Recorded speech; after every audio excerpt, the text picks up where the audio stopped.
Welcome to the FMCG Guys, the podcast that dives into the innovation, strategy, and trends shaping consumer goods and retail in Europe and beyond.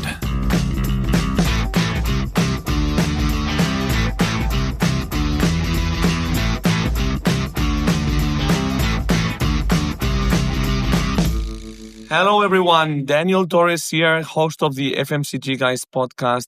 Welcome to another episode of The Hot Seat in collaboration with the Women in Retail Media Collective. If this is the first time you tune into The Hot Seat, you'll want to know it's a fun, fast, and slightly unhinged series with more noise than you would expect and more fun than you would expect probably from a business podcast, where the FMCG Guys and the Women in Retail Media Collective share the microphone and bring in guests for no filter chat about retail media, the people, the power shifts, and everything in between. And in this partnership, I'm joined by two amazing co-hosts, one per episode. And today I have with me the very famous CMO of Pentaleap and co-founder of the Women in Retail Media Collective, Ana Laura Zain. Hi, Ana Lau. How are you? Hi. Hola. I'm good. I love that now people know that you call me Ana Lau, actually. Yeah, we couldn't make it a secret for very long. No. My persona, my work persona is Anna or Ana Laura, but my FMCG Guys persona is Ana Lau. Of course. I mean, I don't know. I don't know how. I met another Ana Laura before that called herself Ana Lau. Maybe that's why automatically I went to call you like that. I don't know. Maybe. But in case people are wondering what to expect from this, I mean, probably our guest today is wondering what to expect. She can expect quick fire games, bold opinions, zero buzzwords or not.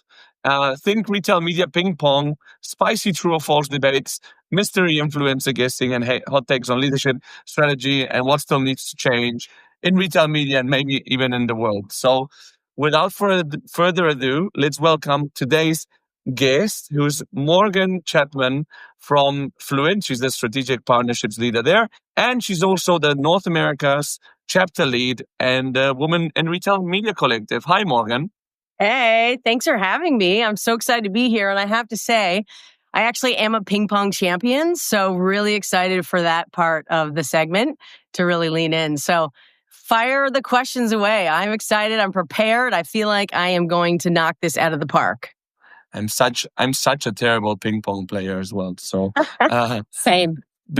Since you're the head of the North America chapter of the Women in Retail Media Collective, I'm curious to know, first of all, what made you join the collective, and what are you excited about there? I mean, first, what Anna and Emma have built is just nothing short of phenomenal, empowering women at various stages in their career within retail media, providing a unique environment where someone who has just started in retail media can have access to a CMO or a C-suite within retail media. So, I jumped on board, really just believing in everything that they're doing and screaming it from the rooftops as much as I can and helping them build the community. And as the North American chapter lead, it's been a ton of fun. And, bringing women together is one of my biggest passions. So very excited to be here. And Anna, thank you again for the opportunity. It's been very fun. Of course. We have the best representative we could have asked for. So, and if I can ask, what type of members are you interested in? What do you want to welcome to the collective in North America?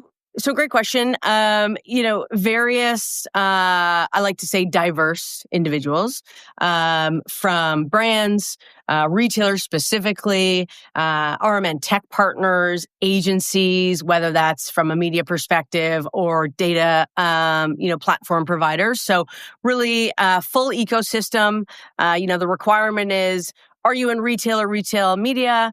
Do you like, connecting with like-minded women? Do you want to participate in our events? Do you want to share insights and leadership and really just build mentorship opportunities has been a big part of the purpose of our mission as we set out to really grow this community. No, that's awesome. And I know that in North America, the collective has had like a great start, I would say, because I think that you've already done a couple of events in Minneapolis. And by the time that we release this, you will have done your first event in New York City as well, right? That is correct. We had a great event in New York City, and we're really excited, obviously, to grow, the New York base of our community membership, but also just more broadly. We are going city to city. So if you are passionate and you want to be a part of the Women of Retail Media Collective and potentially head up a chapter, whether that's state or citywide, please let me know, as we are really trying to grow this as best we can with the right people, like-minded women within retail media. So. Awesome. Obviously, we'll leave your name in the show notes. And after your amazing performance on the podcast today, I'm sure that everybody will want to know more about it. But let's go right in it. So Morgan, we like to welcome our guests here on the hot seat with an overwhelming amount of very personal questions right at the beginning. All right. I'll just start, okay? Morgan, place of birth. Toronto, Canada. Zodiac sign. Oh, Scorpio. Scorpio. What's your favorite food? Oh gosh, I love a great piece of salmon on the barbecue. Nice. For a minute, I thought you were going to say the poutine, the Canadian dish. I didn't even probably say it well. Which is your sports team? Toronto Maple Leafs. Is that baseball? That is hockey. Hockey. And Toronto Maple Leafs and New York Yankees, because as you know, I'm born in Toronto, but also am in New York City. And what is your go-to music after a hard day? Oh gosh, that really depends on how many airplanes I took in that week. So I love dance music, but I also love, just chill out music as well. Since you mentioned going on planes, I travel quite a lot as well, and allow quite a lot as well. Do you travel a lot? Well, I took 4 airplanes this week, and 4 last week, and 4 the week before. So as my children say, I live in the sky. But when you're spreading the WRMC love, I mean, that's what you need to do. You need to be everywhere and anywhere. So do you have any tricks or any unconfessable things that you do when traveling just to keep your sanity together? Well, okay. So I like to make every flight a bit of a game, and I don't know if everyone should follow in my footsteps, but I like to leave the shortest amount of time between the time I leave for the airport and my flight takes off. And I keep track of my personal best records. And most recently, I arrived to the sidewalk of LaGuardia Airport 22 minutes before my flight took off. And I got in my seat. I was very sweaty, and I shared with my seatmate how excited I was that I had beat my personal best record. So you like to play with fire. A little bit, yes. I'm very competitive against myself, and it keeps it fun, and it keeps it light. Traveling is not easy, but having all the right, access is obviously key to staying sane in the air. If you ever see Morgan in an airport running, you probably know that she's like competing against her own record. I mean, the one that you have now is gold. Pretty admirable, I have to say. What is your biggest LinkedIn pet peeve? Grammar. Oh yeah, when you have a comma that's not in the right place. Yeah, grammar in posts is my absolute pet peeve. In fact, I'm a little obsessed. I'll read my posts probably like 5 to 10 times over to ensure there's not a single grammar mistake. Morgan, you mentioned before about your love for colors. And along these lines, what's your go-to outfit for events? Well, as you can see, I'm wearing a lot of color today. I like to typically wear suits, colorful suits. I think it makes people sort of stand out, but also bring inclusion and make people feel comfortable. And then also, I love fashion. So typically color, I can be seen in a navy blue blazer with gold buttons, etc. But definitely, if my mother were on this podcast, she would say color. That's kind of your trademark, no? Yes. And what's your favorite event so far? Like your favorite work event? Well, the Ascendant Network has just built a phenomenal platform for like-minded leaders in retail media in particular. I love Shop Talk, CES, Commerce Next. I mean, you can pretty much find me at every single major event, thanks to the support of my marketing team. So, yeah. Well, we'll see each other at multiple of these events. Actually, I'm surprised we haven't met yet, but at CES, I'll be there. NRF, I don't know, Shop Talk probably as well. So let's see. Pictures coming soon. I'm very big on taking pictures at events. So, and what's your favorite part of the day and of your work day?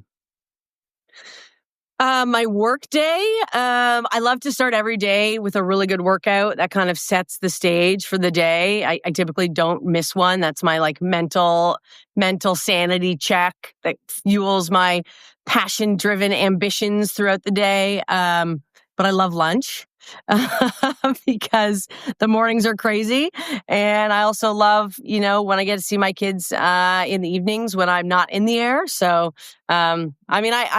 I truly love what I do. So I think every part of the day brings a uniqueness for me in particular. You know what's coming next? What's your least favorite part or task of the day? Apart from waiting for the planes, which you clearly don't like. I'm not great at things like HubSpot and, tracking all of my activities. So if my marketing team is listening, I am very sorry. I'm trying to get better. I would say that I find that most daunting, truthfully. So in case that I didn't ask you the right questions, I'm gonna let you present yourself through an elevator pitch, which I'm gonna give you the copious amount of time of 20 seconds. So 3, 2, 1, go. And I'm counting here. Wow. Okay. Awesome. So Morgan Chapman, strategic partnerships leader at Fluent. I've been there almost 15 years. So I'm a bit of a digital dinosaur. But our business, we power non-endemic advertising within the post-purchase moment for retailers across North America. And I went over. 1 second. I gave you the amount of a huge amount of time, and you didn't. You went overboard. But I want to ask you. No, I think she was good. Yeah, she was good. I didn't even get to my WRMC spiel. Maybe in future podcasts make it 45 seconds. I mean, that's the thing. Morgan, we don't, and this is the proof that we don't send the questions beforehand. So people that come here are extremely brave. But I'm curious to know what do you do in your role at Fluent? Yeah, so my role in Fluent is really running strategic partnerships, bringing on net new retail customers, in the non-endemic ecosystem. So as I mentioned, we power non-endemic post-purchase, but also, we are going into other areas, loyalty, in-store, etc. So, major partners come to us to really drive the personalization in that post-power experience through non-endemic. Excellent. Well, I think we can let the games begin now, because this was just the introduction. Yeah. And my friend Anna Lau will do the honors, I think. Yes. We're going to kick things off with our first game, which is called drum roll effects. Canadian versus American culture. Yay! Love it. So the first one is kind of understanding, your thoughts, and there might be answers out there, documented answers about this, but it would be great to understand your thoughts as well. And the first one is, Canadians are just Americans with manners. Well, I'm sorry to say, Canadians always say I'm sorry first. I like to think of us a little differently. We certainly do have manners, but we are small and mighty, and we can often be the test market for products and services that are rolled out into the US. So truthfully, we're actually thought leaders. So I would say that's probably my best answer. That's a without good offending answer. too many of my American colleagues. No, or Canadians. politically correct. Because politically correct. you're Canadian, but you live in the US. Correct. I'm Canadian. I kind of live everywhere. Our head office is in New York. I spend a lot of time there. I'm pretty much there every week. So it's a bit of both. I have various stamps in my passport. Let's just say that. Cool. Second question, or actually statement, is Black Friday is just as big in Canada. I would agree. I mean, for the large retailers that we have, I mean, it's Christmas. It's preparing for Christmas for shoppers. So it absolutely is just as big. And as I mentioned, we're obviously a lot smaller than the US, but it's positioned as just as big, in terms of savings as in the US. Very interesting. What about Boxing Day? It's also big, right? Boxing Day, I feel like, is bigger in Canada. It's a really big part of like our family tradition to like wake up really early, get down to the stores, purchase half price clothes, etc. So I feel like for Canadians, it's a really big traditional day. I think Black Friday, though, Cyber Monday is presents themselves from a marketing perspective as a better savings holiday than maybe Boxing. It's like Boxing Day has spread out, pre-holiday, pre-Christmas, to really allow customers to shop early and to spend and save. Very interesting. And the last one is American and Canadian media regulations are basically the same. I would disagree. We have much different privacy laws. So from a PII perspective, anytime I bring on a new customer, our legal team really has to come with a different lens and a different level of experience to really, work through the contracting process because the policies are much different. Also, we have English and French as our two main, languages, and obviously there's a lot more diversity in the U.S. from a language perspective, but definitely have to come with two different lenses when negotiating on other sides of the border. Yeah, I figured. I was not very aware, but I can tell for sure there's some differences there. Okay, well, game number 2. We're being super nice now, as you can tell. Like we're being like super, super nice. It will get worse. Just okay. I'm starting to sweat over here. Only better. Game number 2 is true or false. So the first statement is shoppable video and CTV are emerging retail media formats. Depends who you ask, but I would say false. They've been around for at least, a couple years. Okay. In terms of adoption as well, you think they're also kind of like... they're still cutting edge, but it's not new accessible inventory. They'll continue to evolve, of course. I would say they're some of the newest, but nothing new. We own a media agency named Ad Parlor that has been running CTV for probably the last 12 or 16 months. Yeah, I agree. Second, non-endemic campaigns cannot benefit from closed-loop sales measurement. False. There was a doubt there for a second. False. Well, truthfully, I had to just fully understand the question and then false. Yeah, 100% false.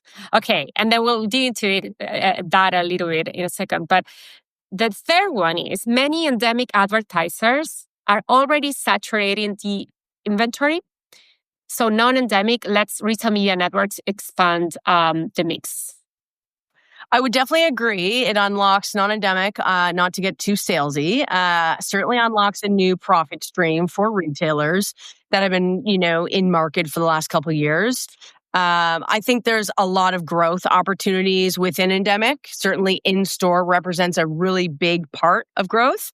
I also think non-endemic expanding in-store also represents another big part of growth. So I think it's about, it's about leadership and executors and driving strategy and ensuring that everyone is aligned with like those next placements to unlock, the next phase of growth. Yeah. Well, I was going to ask about that as well, if you can talk a little bit about non-endemic, because I feel like from like me, someone coming from like on-site mostly, and not having, I don't know. I think the first time I got to know a little bit better non-endemic was the first time we talked, that you walked me through, examples as well. But yeah, I think if you could walk us a little bit through like, the benefits and how do you actually go with this solution and talk to retail media networks about it, and how receptive are they about non-endemic as well? Yeah, no, happy to answer that. So, I mean, non-endemic has really evolved. I would say, obviously, retail media has rolled out the red carpet for non-endemic naturally. And as I mentioned, the evolution has come in from really the C-suite being open to exploring different ways to unlock profit, but also different ways to enhance the customer experience. So if you think about it, if you are Home Depot and you are a loyalty pro at Home Depot, you might drive or want to drive a Ford F-150. So truthfully, it is non-endemic because Home Depot, as we know, is not a car dealership. But their customers have appetite and propensity to make those purchases of brands that they don't carry. So as long as it's relevant and personalized, and you aren't serving a customer with an offer that they already have, Disney Plus, etc. It really is quite enhanced from a checkout perspective. And then as you expand to other areas within loyalty or even in store. So I would say there's a lot of opportunity ahead in terms of non-endemic. And I think it's just having an open mind about how do we enhance the customer's checkout experience? How do we, enhance the customer's in-store shopping experience? And it's all driven back from personalization and relevancy. Are there any like categories that you see that are already like really investing a lot in grocery or supermarket retail media that are non-endemic? Yeah. So from an advertising perspective, travel, insurance, financial services, things like cashback. But from a Fluent perspective, we are very hungry to tap new verticals to really offer and enhance a better checkout experience for our customers. So, we have a dedicated team focused on unlocking new verticals that really work. And our customers obviously love that. I mean, they want to lean in. They want to understand how non-endemic impacts, the customer experience. And we do a ton of testing and learning, a lot of A/B tests, et cetera, to really uncover those insights. Very cool. And so I think I am the one that's doing the next game, which is guess that retail media personality. So, fun. our retail media personality used to work at a supermarket chain, is European. She now heads up sales at an edtech company and is a member of the Women in Retail Media Collective. And okay, can I phone a friend? Sorry? Can I phone a friend? You cannot, but I can give you another clue if you like. Okay. Where was she before the grocery chain? Oh, I don't know that. I know she was at a grocery chain for a long time. Not relevant. Not relevant. Not relevant. No. I can give you another clue. That will Remember, Daniel, I'm the North American chapter lead. Yes. So yes. No, but you know the answer. I can give you another. She's recently started collaborating with a podcast. Recently started collaborating with a podcast. On a section called The Hot Seat. Sorry? On a section called The Hot Seat. I missed that episode. So I'll have to tell you who it is. It's our other co-host, Emma. Oh. Well, okay. Sorry, Emma. I did not know. You said head of a grocery chain. So sorry, I missed that. No, I'm so sorry. I didn't explain it well. She was formerly at a grocery chain. Okay. Sorry, We should start I am the section so terribly I have to get embarrassed better that I and took ask off on you that questions. I think it's good. It's good because otherwise it was very obvious. I think that also part where she's a member of the WRMC. Perhaps it's confusing If you because had she's said also... co-founder. That was too easy. That's true. I hadn't thought about that. Oh man, I'm really starting to sweat over here. I might have to take off my blazer. Well, I think we're coming to the end. So your fun is over. I'm sorry to spoil it. Well, no, I think Lau, I don't know. I think that we have, as a final thing, if there's any update from the Women in Retail Media Collective, which as we speak, the update is that you're having the event in New York, but when we publish this will have been done already. So hopefully a very successful one. That is correct. And if I could just say how fantastic it was, because I know it's going to be fantastic. We have great sponsors, Criteo, Fluent, and our guest list is full. So I would imagine it's going to be a great day. So by the time this is published, we will be celebrating a phenomenal launch, New York launch of the WRMC. And as I said, more chapter launches, more cities as we grow. So please contact me if you're interested in driving a community, a local community, because we're looking for more like-minded folks like Anna and myself and Emma and all the other fantastic ladies that are involved in our community. Fantastic. Anna, from your side, any last remarks from you or from you, Anna Lau, or you co-founder of the Women in Retail Media Collective? For me, actually, we just launched the coffee talks, virtual coffee talks. We hosted it right before this episode. So if you haven't joined, members of WRMC, you can join anytime, or you can actually host one with us. So yeah, just like a little promotion. Yeah, totally. I mean, I think it's a great way to build community. It's not easy, like in the big events, to actually connect with new people sometimes. And I think like you're building something where you have like the theme of retail media, working in retail, being women in business. I think there's a lot of common things when people go into the collective. So yeah, and the virtual coffee talks are the ones that enable that space for global connection, because if you don't travel to events or you're just like based somewhere in Europe or like somewhere remote in the US, you don't have the possibility to attend to the in-person events. So, yeah. Now, before we go, though, can I hot seat you guys? I feel like I want another question on retail media personalities, because I did my homework. I know a lot of the personalities. So would you guys ask me another one before we go? Can I hot seat you? Okay. Well, you ask us. Yeah, I want to ask you. Yeah. Okay, go ahead. Yeah. I'm up for it. Okay, so and on top of it, that way we get to compete as well with each other, right? Because whoever guesses first. Because you can type and search on ChatGPT. You can type. Show your hands. Okay, so this is North American based. Okay, so she previously ran the retail media network at Dick's Sporting Goods, and now runs the retail media network at Hy-Vee. She is a very well-known female thought leader in the industry. She's awesome. I look up to her. She's a mentor. Who is she? Is she the one that used to be in the military? I don't think so. What's the first letter? K. V. Oh no, then I don't know. I recently saw that she moved to Hy-Vee. And what's her last name? What's her first letter of the last name? M. Can we just guess names at this point? Kate? Catherine Maza. There you go. I know that name. I know her. Yeah. Oh.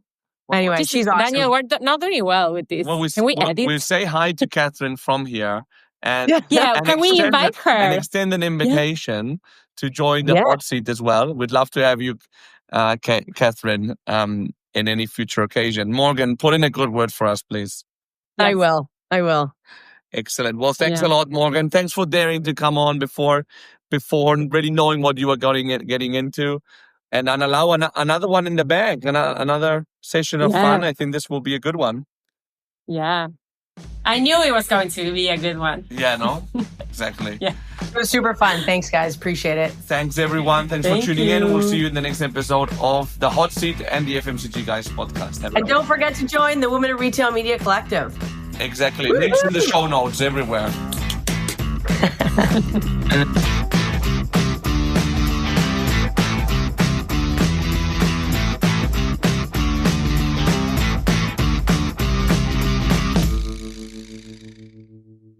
The content in this podcast episode is provided for general informational purposes only.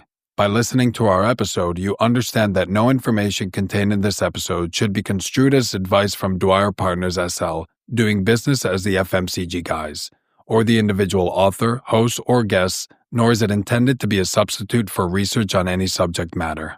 Reference to any specific product or entity does not constitute an endorsement or recommendation by Dwyer Partners SL. The views expressed by guests are their own, and their appearance on the program does not imply an endorsement of them or any entity they represent. Dwyer Partners SL expressly disclaims any and all liability or responsibility for any direct, indirect, incidental, special, consequential, or other damages arising out of any individual's use of, reference to, or inability to use this podcast or the information we presented in this podcast.